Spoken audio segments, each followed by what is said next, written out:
Mr McFadden, I just want to play you a quote from Keir Starmer that comes from May 2022. This was the midst of the Partygate scandal. Just have a listen.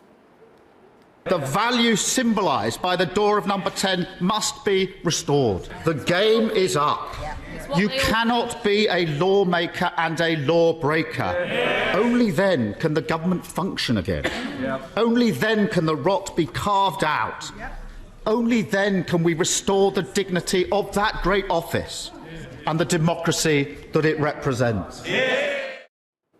You cannot be a lawmaker and a lawbreaker, Mr McFadden.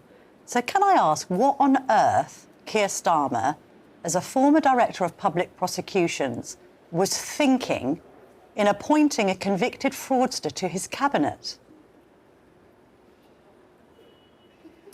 Well, that quote that you played, I think, was probably in the middle of Partygate, when the Prime Minister and indeed the Chancellor of the day were being fined at that time for things they did in office for breaking the law. What we've never said is that someone who has some past conviction which is now spent can never serve in Parliament. That's never been the case. Now, I don't know the exact conversations that took place last Thursday between Louise Haigh and Keir Starmer. The upshot is that she has resigned and we've got a new Transport Secretary. But the clip that you played me there was about law breaking while serving in office. And that's what he was talking about during that clip. Well, if it's not a problem to have a lawbreaker serving in office, why has she had to resign?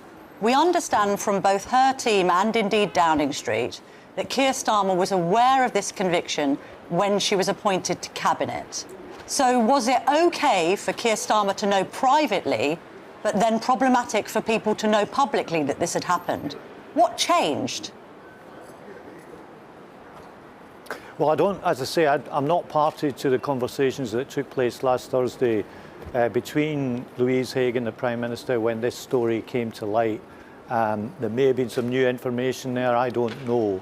But the result of that was that Louise Haigh decided to resign late on Thursday night. She said in her resignation letter she didn't want this to go on and be a long drawn out saga, a distraction for the government, as she put it.